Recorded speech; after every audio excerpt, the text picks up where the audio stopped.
In this lesson, you're going to find and interpret z-scores.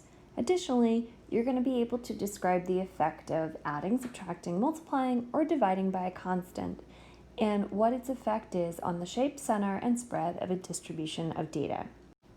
I'm going to toss out a new vocab word, which is percentile, which is the percent of value strictly less than or equal to that given value. So if you are told that you are at the 85th percentile on some standardized test, that means your score and the ones underneath are 85% of students.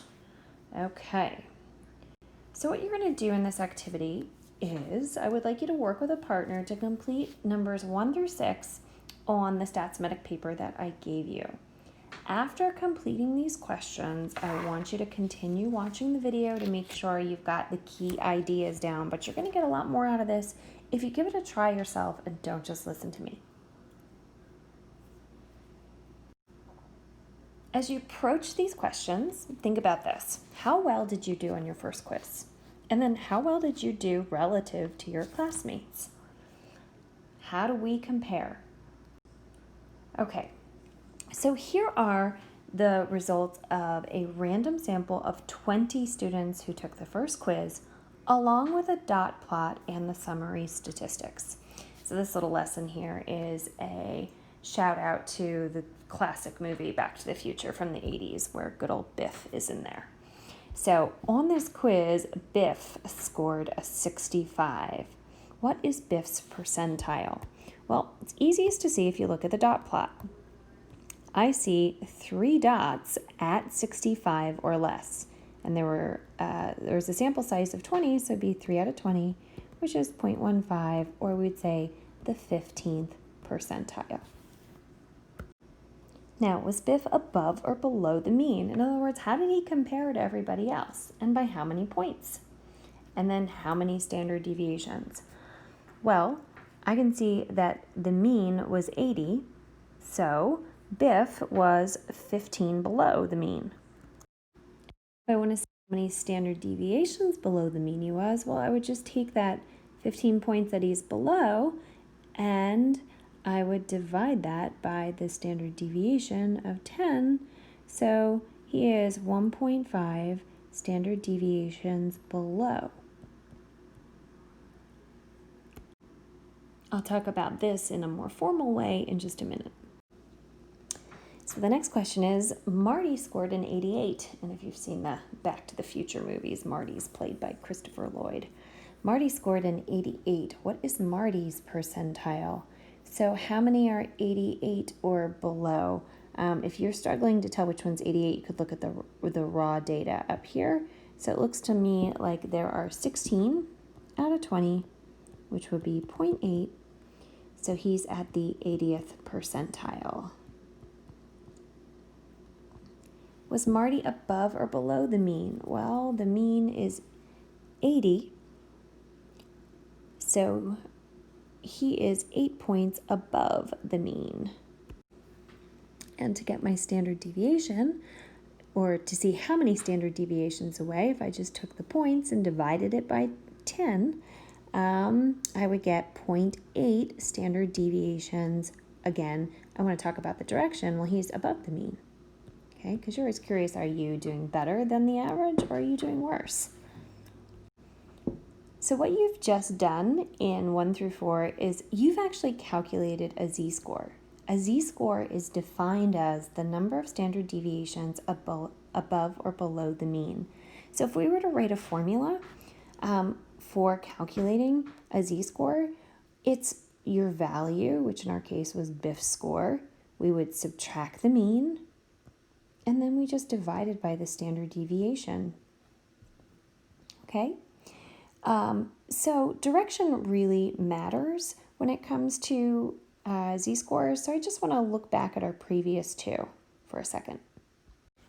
So if we had thought about this, how many standard deviations away, I was really asking you, what is the z-score?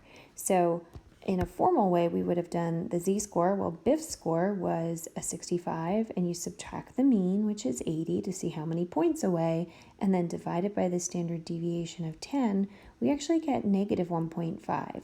So it's important to see here that A negative is implying that it's below the mean. Whereas with Marty, again, if I had formally said find a z-score, you would have done, okay, so Marty was an 88. How many points away from the mean? Well, we would subtract it, and then we would divide by our standard deviation of 10, and we would get positive 0.8. Since it's positive, that implies that it is above the mean. Okay, so back to our more formal way of saying it. In the movie, there was a character named Goldie, and Goldie was brilliant. He scored a 98 on the Chapter 1 test, so find and interpret the z-score. So in a formal way, we take 98, his score, minus the mean of 80, divided by the standard deviation of 10. We see that he is definitely above our mean. He is 1.8 standard deviations above the mean. Now, I had mentioned before that if you are more than 2 standard deviations above the mean, that is definitely unique. It's often considered an outlying value. On your paper, okay, so we're going to now look at the effect of adding, subtracting, multiplying, and dividing to a distribution. Okay, so we had our distribution of 20 values. We want to see what happens to both the shape, the center, and the spread of our distribution when we start adding, subtracting, multiplying, and dividing. Okay, let's look at start adding or subtracting.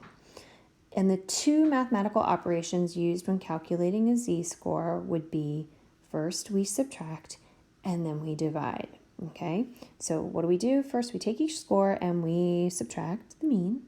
So I'm just going to fill in the word subtract. So you are now asked to fill in the table by subtracting the mean from each of these values. So pause and do that.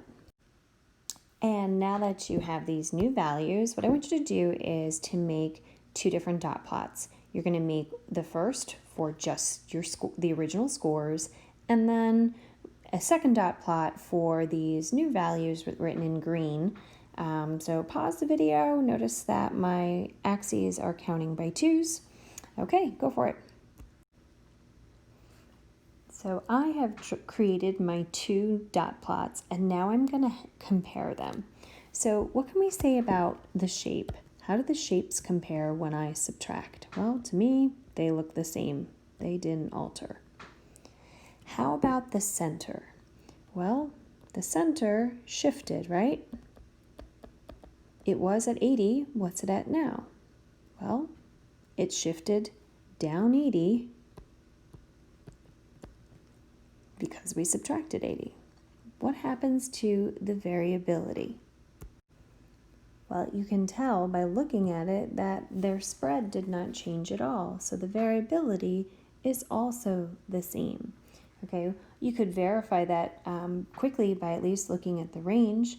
The range in the first one would be 99 minus 61. So my range would be, let's see, 99 minus 61 is 38. And then for my new distribution, when I subtract the mean, it's 19 minus negative 19. That's also 38. Okay.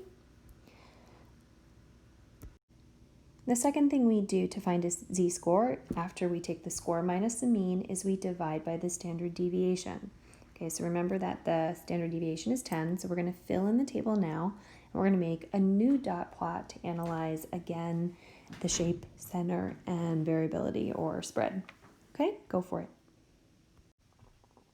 So here's my dot plot. Now what happens to the shape, center, and variability when we divide by the standard deviation for each value? Well, the shape, if you compare it to the 2 previous dot plots, that's still the same. Now, the center, how did it change? Well, it may look like it's still at 0, but it was actually divided by 10. So this is a little bit masked in this example. Divided by 10, because 0 divided by 10 is still 0. So you don't see it as well with this example, but we can look at some more problems and you'll see it there. What happens to the variability? How much did that change? Well, the range is now 1.9 minus negative 1.9. That would be 3.8. Well, previously the range was 38. So how did the variability change? Well, it decreased. It was also divided by 10. Okay, so you notice here that both the center and the spread are changing with division. So let's summarize what we are seeing. So what happens to the shape, center, and variability of a distribution when you add or subtract the same value, which I'll call A, from every single value in the distribution? Well, we saw that the shape stayed the same. The center changed. How does it change? Well, you will either add or subtract the A value from your center. The variability or the spread, we saw that stayed the same. Now, when we multiplied or divided by the same value, which I'm going to call B from every value, how did these three things alter? So we saw that the shape stayed the same. Okay, so that's something that's consistent in both. Now the center here, this, well, it multiplied or divided by the B value. The variability in this one also changed, where you multiply or divide by the B value. Finally, what is the mean and standard deviation of the distribution of z-scores? Okay, well, if you look back, what was our mean? Well, it became 0.